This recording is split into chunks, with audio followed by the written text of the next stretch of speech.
been bowling hard since like the 5th grade. Watching AI getting 40 with the French braids. Love Indiana, I'ma miss some good days. Charlotte Hornet, MJ, that's a new wave. Shorty like the way that I ball out. I've been getting money till I fall out. Stupid maid, then I tell her. Bonjour à tous et bienvenue sur 5x5, votre podcast 100% basket, 100% analyse PMU. Comme en habitude, Sativa votre autre et je suis rejoint par Doc, Pop et Réa pour ce soir. Bonsoir les gars. Salut. Salut. Fin de saison, on a les affiches du play-in et on va rentrer tout de suite dans le sujet, on va pas perdre trop de temps. Le play-in qui est pour la deuxième saison de suite en application dans le monde de la NBA. Visiblement c'est parti pour rester, même si je sais pas vous, mais à titre personnel je suis vraiment pas fan. Non plus. Ouais, c'est pas, voilà, on va pas avoir le débat tout de suite maintenant, mais c'est pas ouf. On va aborder tout de suite le côté est du play-in avec une course qui a, je vais pas dire tenu toutes ses promesses puisque ça reste une course à la 7e et 8e place, mais une course très haletante jusqu'à la fin puisque jusqu'à la dernière journée quasiment on ne savait pas quel allait être l'ordre entre Brooklyn, Cleveland, Atlanta et Charlotte. Les 4 équipes du play-in étaient connues mais on ne savait pas dans quel ordre. Fort heureusement pour les Cavs, les Bucks ont fait jouer l'équipe Z qui leur a permis d'empocher la victoire et de garder ce 8e seed, ce qui leur octroie le droit de commencer par une rencontre contre les Nets qui sont à la maison, qui sont le 7e seed. Alors messieurs, Nets-Cavs, ça s'est déroulé, il y a eu un match déjà il y a quelques jours, 4-5 jours, avec une victoire des Nets contre Cleveland, qui c'était déjà à la maison.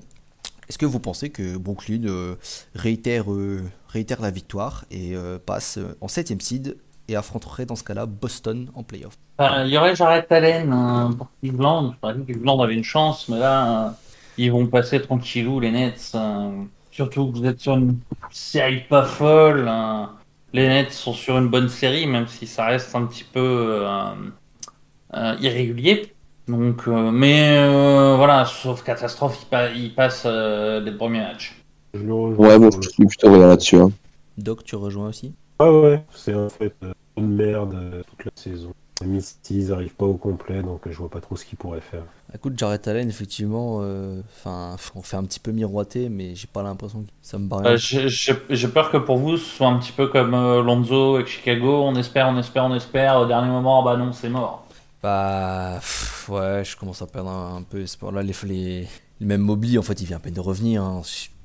Concrètement, je sais même pas s'il revient vraiment à 100% en fait, hein, dans les faits.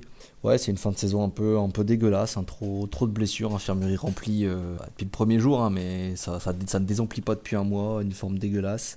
Brooklyn qui est en forme en ce moment. J'ai envie de dire qu'on va gagner, j'ai envie de dire que Cleveland va gagner, mais sans Jarrett Allen, j'y crois pas trop. Ce qui est sûr, c'est que vous perdiez ou que vous gagnez, vous vous battrez sur le terrain, et ça, rien que pour ça. C'est pour ça, autant j'ai beaucoup critiqué Chicago ces derniers temps, mais j'ai pas trop critiqué Cleveland parce que vous alignez ma grand-mère et ma soeur sur le terrain et vous arrivez à choper des matchs quand même, quoi. Voilà, bon, petit consensus pour débuter, tout le monde va au Brooklyn passer, ça va être l'avis général de toute façon, je pense que c'est ce qu'on verra. Tout de suite on va passer à la deuxième rencontre du play-in du coup, entre Atlanta et Charlotte. Atlanta qui déçoit quand même cette saison puisque ça sortait d'une belle finale de conférence. Si j'ai bonne mémoire, ils étaient premiers ou deuxième de l'Est dans mes pronos et je crois que tout le monde les avait top 3 il me semble. Je les avais un même je crois moi. Je sais plus si j'avais mis un ou deux, je crois que j'avais dit top 2 avec Bucks, ça devait être ça. Je les voyais jeunes et confirmés. Mais... Ouais, voilà, de toute façon, c'est ce que tout le monde pensait, hein, qu'ils allaient confirmer leur grosse fin de saison sous Macmillan, gros playoff. Et bid, concrètement un bid, mais mine de rien, ça tourne quand même mieux qu'en début de saison, parce qu'ils étaient de nouveau partis de manière très dégueulasse.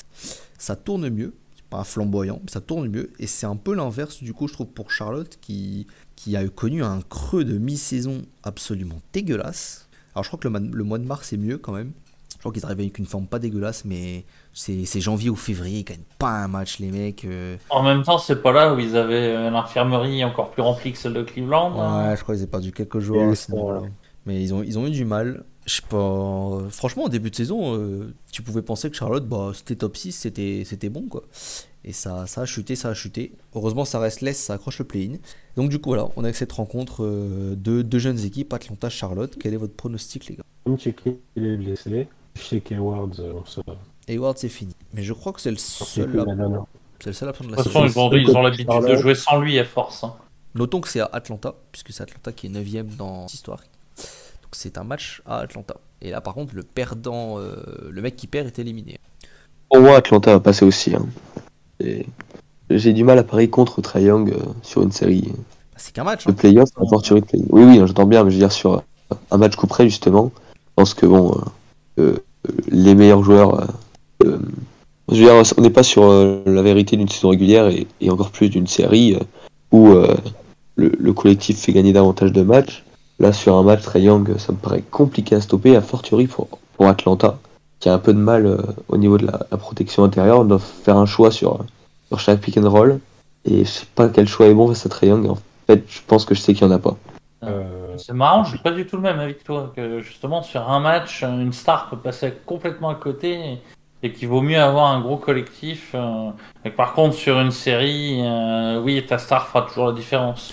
Ah, après, Charlotte, c'est un peu boom or bust aussi. Hein, Oui, après, qu'on soit d'accord, je vois quand même Atlanta passer. Et je pense qu'Atlanta aussi a eu beaucoup de mal à s'adapter aux nouvelles règles d'arbitrage, notamment pour Trey. Et en plus, il a mis du temps à revenir de sa blessure à l'épaule. Et tu sentais bien qu'il n'était pas à 100%, donc ses shoots n'étaient pas ouf. C'est plus le fait qu'Atlanta a toujours du mal à démarrer les saisons, on va savoir pourquoi.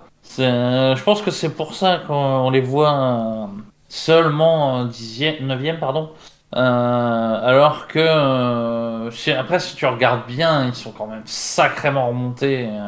À un moment, ils étaient beaucoup plus loin que ça des playoffs. Ouais, en fait, moi je pense qu'Atlanta, par rapport à l'année dernière, la seule différence, c'est la réussite des mecs dans les corners, quoi. Gallinari, il était à quoi, 42 à 38. Hunter, il passe de 40 à 38. Bogdanovic, il passe de 43 à 37. Enfin, c'est sur un jeu aussi basique, disons, que celui que propose Macmillan avec Atlanta, a raison, hein, quand t'as Trae Young, tu lui donnes la balle et puis t'attends qu'il fasse le reste pour les autres. Et si on sanctionne pas de loin sur les renversements, ben, c'est la majorité des points d'Atlanta qui sont perdus. Et cette année, ça a beaucoup moins été le cas que l'an passé où ils étaient plutôt élites dans ce domaine. Sachant que Capella n'était pas non plus en très bonne santé physique une bonne partie de la saison. Bah voilà, ça joue.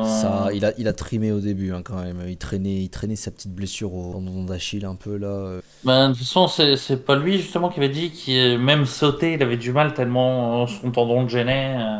Ou je confonds avec un autre. Je sais plus honnêtement. Mais je sais que ça l'avait pas mal gêné, il avait dû finir pas mal sur les rotules quand même au playoff l'an dernier. Pour que le mec arrive, premier jour de la saison, il était pas fit, hein. Il était pas fit. Et puis forcément, bah, quand ton encre à l'intérieur est moins mobile et moins en forme et moins... Après, bah, tes shooters sont moins... ils ont moins ce petit espace qui leur permet de shooter plus facilement. le pick and roll est moins incisif, mais ça va mieux. Hein. Puis au Congo, je pense qu'il a pas mal montré quand même aussi que dans un rôle plus que de backup, même de starter quasiment, il apportait aussi ce que Capella pouvait faire. Donc, Pareil, tu vois, t'as Collins qui a manqué 28 matchs. Ouais. Je vais aller vers Atlanta aussi. Il va pas jouer hein, non plus. Hmm John Collins, il va pas jouer normalement. A priori, il ne jouera pas. Oui. Oui, il jouera pas normalement. Mais je vais aller vers Atlanta quand même. Même si Charlotte, disons que sur une série, effectivement, c'est pas une équipe sur laquelle je miserais, mais le temps d'un match, tu sais, tu tombes sur le match de Terry Rozier, le match de la Melo Ball, le match de Kelly Oubre, c'est pas faute de nous avoir fourni quelques-uns quand même depuis 2 ans, des explosions offensives d'un coup. Sur un match, t'es pas à l'abri de te faire sauter. Maintenant, effectivement, de l'autre côté, t'es pas non plus à l'abri de te prendre 55 pions de Trae Young, quoi. Je prends Atlanta quand même. Oui, Atlanta a quand même plus de certitude surtout cette fin de saison. Doc, tu prends Moi, Atlanta perso, aussi j'ai sur Charlotte. Non, Tu es pour Charlotte. j'ai sur Charlotte. Ah ouais, puisqu'en fait, dans un match comme ça, je vois pas tellement un match défensif. Non, c'est sûr. Et dans un match foufou, en fait, je commence à avoir du mal à voir vraiment des faiblesses côté Charlotte. Ok. Ouais, après, attention, Macmillan n'est pas non plus débile comme coach et il va vraiment pousser son équipe à ralentir le jeu. Du coup, Il sait que les Hawks seront moins pénalisés si ça joue demi-terrain, on va dire, que Charlotte en face. Du coup, je te tends la perche, Doc, pour pour la suite, vu que tu es seul à avoir Charlotte, est-ce que tu les vois battre Cleveland dans le match suivant et accéder au 8e spot? Cleveland. Mais dans l'idée. En fait, c'est même, tu vois, Enfin, et avant les matchs d'hier, je t'aurais dit, ouais, sans souci. Puis il y a un mec qui s'est réveillé, qui t'a collé 30 points en 15 minutes, t'es là. Si lui, si lui, il est bon, ça commence à être compliqué quand même. Effectivement, En un fait, petit, ouais, un petit c'est 32-10 de Kevin Love en 14 minutes, tu te demandais s'il y avait un bug. Hein. Ah ouais, non, ça, c'est. Tu sens le mec, le profil à Simu, quoi. Mais... Bah, disons que, ouais, bah, c'est pareil, quand j'ai vu le truc, je me suis dit, ouais, non, ils sont bourrés, c'est 32 minutes de jeu et 15-10. Ah non, mais après, franchement, c'est compliqué de voir. En fait, Charlotte, c'est typiquement l'équipe que. Enfin, on est toujours là à dire c'est important de jouer chez soi et tout. Pour le coup, une équipe comme Charlotte, j'y vois pas vraiment d'impact. À l'extérieur ou chez eux, ça change rien. Ensuite, entre les deux, écoute, pourquoi pas. Hein, je vais jouer la pièce jusqu'au bout. On va dire Charlotte qui passe 6-8. Ok. Je me tourne du coup vers Pop et Réa, puisque et moi-même forcément, puisqu'on a pris Atlanta pour passer. Atlanta-Cleveland, si jamais ça arrive, qui passe. Vas-y, Pop. Pour moi, c'est Atlanta de nouveau. C'est un peu comme l'an passé. Moi, je crois pas mal dans cette équipe d'Atlanta qui est quand même sur un bon run. D'ailleurs, depuis la mi-saison, en gros, je crois qu'ils étaient en 17-24 ou 17-25 ou un truc comme ça, à un moment où il y a eu pas mal d'articles alarmistes un peu. Et depuis, ils sont sur une assez grosse série. Trae Young revient bien. Et Atlanta, ils ont quand même l'avantage d'avoir fait 43 wins en ayant des shooters qui ont sous-performé. Ça veut dire que normalement, tu as une marge quand même, en fait. À savoir si une sous-performance sur 82 matchs, ça en est vraiment une. Ça, c'est une autre question, mais je pense que pour moi, il y a une marge en fait assez folle à Atlanta, qui n'y a pas forcément pour Cleveland, à fortiori sans Jarrett Allen. Après, tu vois, je serais curieux de voir les stats des joueurs pré-All-Star Game et post-All-Star Game. Je pense que ce serait plus parlant. Maintenant, oui, moi aussi, je vois Atlanta passer plus sur leur bonne lancée que parce qu'ils sont réellement supérieurs à Cleveland cette année. Mais encore une fois, ça dépend aussi de qui revient côté Cleveland en cours de route. Mais pour moi, Atlanta passera. Moi, je vais faire passer Cleveland, bien évidemment. Je ne compte pas laisser passer Atlanta. Je veux voir Cleveland en playoff. Ah, quel dommage, dès le milieu de la semaine, ton bracket Trash Talk sera foutu. J'y crois. Bah, tu sais quoi? On va même battre Brooklyn, tiens, tu verras. J'y crois. Non, c'est pas impossible pour le coup. Tu sais, en vrai, au fond, Atlanta-Cleveland, je suis d'accord avec Pop. Atlanta a un ceiling beaucoup plus élevé. Mais en même temps, moi j'aime bien le plancher de cette équipe de Cleveland et c'est pas Atlanta qui va stopper quelque chose non plus en attaque. Hein. On a des faiblesses en attaque, mais bon, Garland, c'est pas Trae Young qui va inquiéter, je pense. Après, avoir les ajustements défensifs. Ça marche dans les deux sens. Oui, bien sûr. C'est pas Garland qui va arrêter Trae Young. Bien sûr, ça marche dans les deux sens. Hein, ça, Et encore moins Lever. Ouais, par contre, autant je sais pas si DeAndre Hunter serait en mission sur Garland, autant je pense que côté Cavs, ça m'étonnerait pas que ce soit Okoro qui s'y colle. Hein. Il est quand même assez petit, ça devrait passer. Enfin bon, voilà, objectivement, c'est vrai que c'est un peu dur de refuser Atlanta compte tenu des joueurs et du parcours, mais bon, s'ils ont souffert sur 82 matchs, moi je fais passer Cleveland. Après, dans tous les cas, que ce soit Atlanta ou Cleveland, ce sera mérité. Atlanta parce qu'ils ont su se réveiller que ça reste une belle équipe, et Cleveland parce que voilà, si tu sors le dernier mois de compète, super. Juste pas de bol avec les blessures au pire moment. Je pensais que t'allais pire que Chicago, quoi. Je pensais que t'allais dire que ça allait se faire torcher le cul dans tous les cas par Miami, mais ça me va aussi. Aussi, mais ça sera pour une autre émission. J'ai juste une question du coup pour Pop. C'est pourquoi tu trouves qu'ils ont sous-performé les joueurs d'Atlanta? 3 points. Parce que c'est des pourcentages qui sont de manière assez claire en dessous des pourcentages qu'il y a eu l'an passé.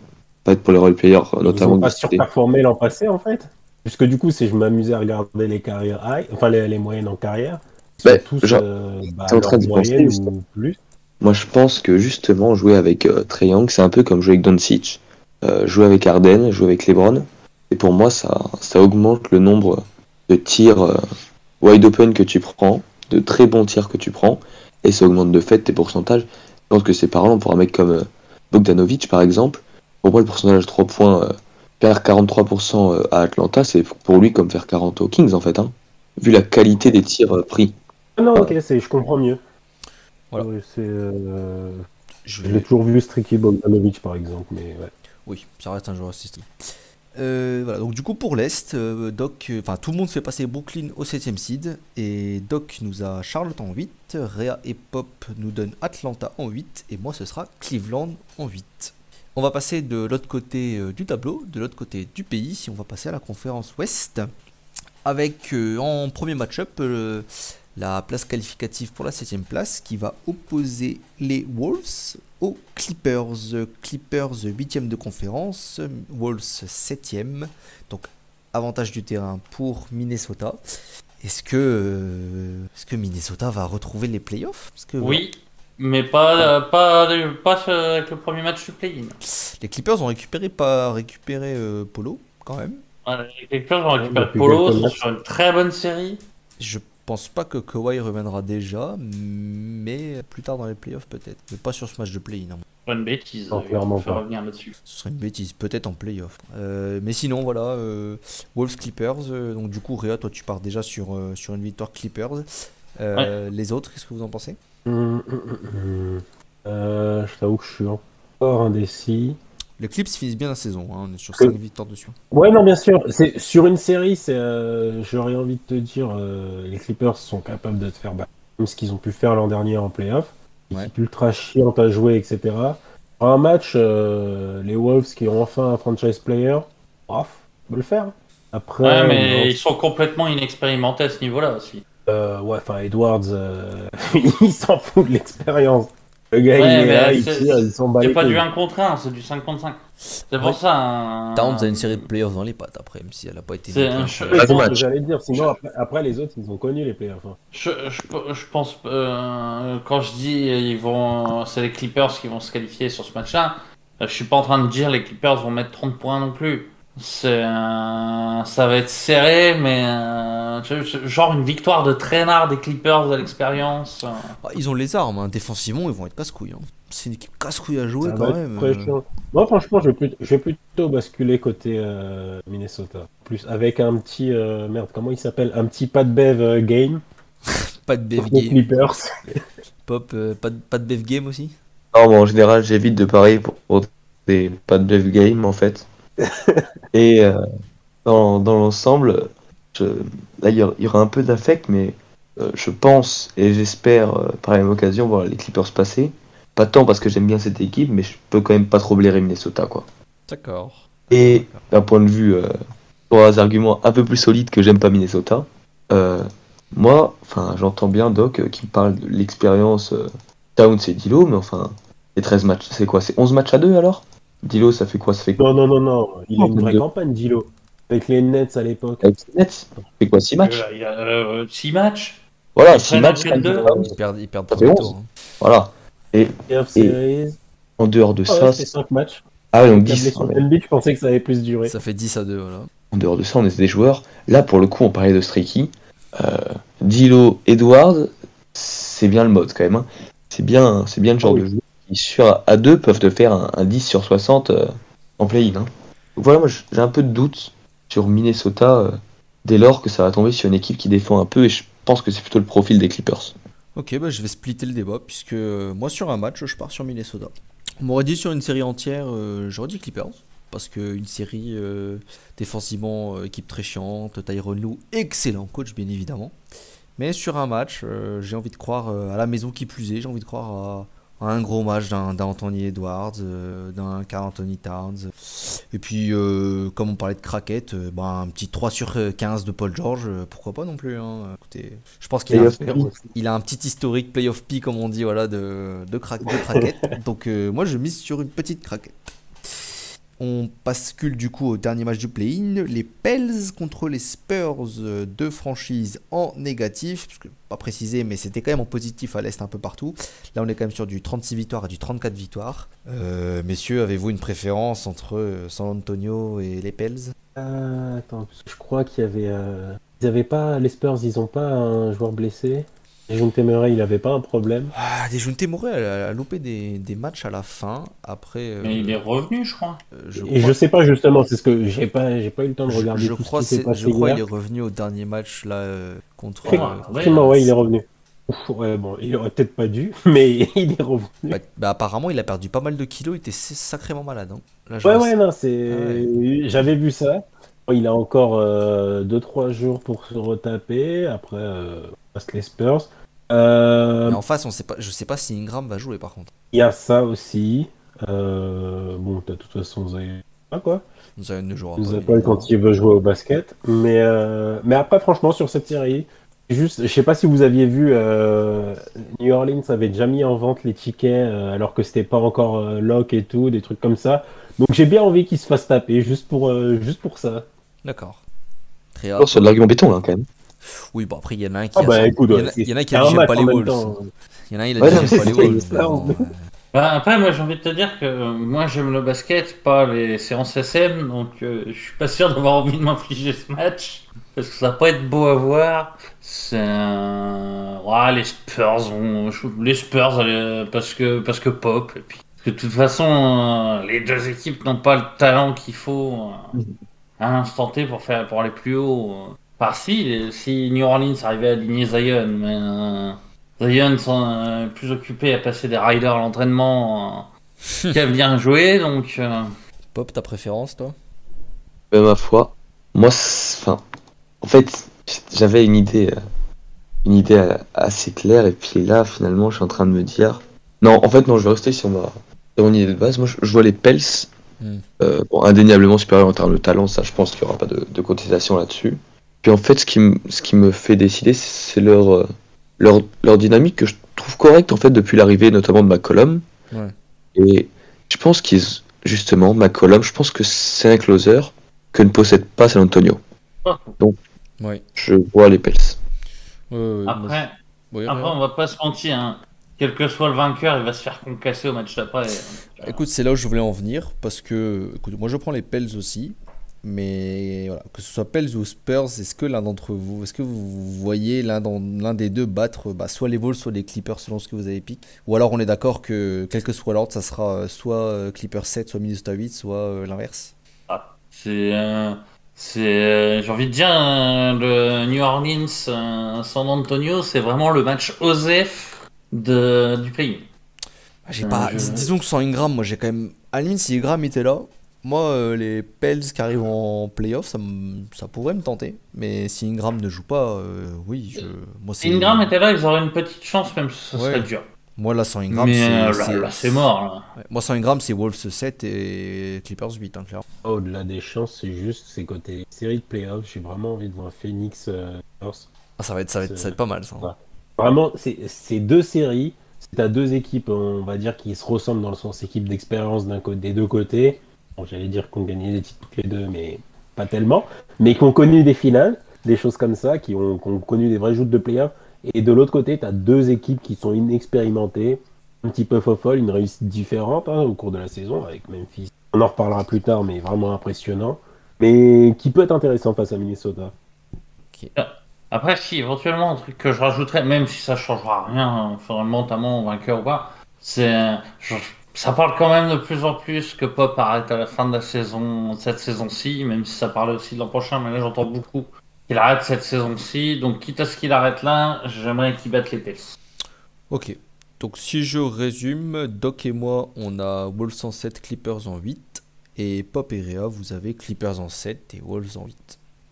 Nous sommes donc d'accord sur les deux équipes qui iront en playoff à l'ouest. Bien voilà qui conclut ce petit podcast play-in.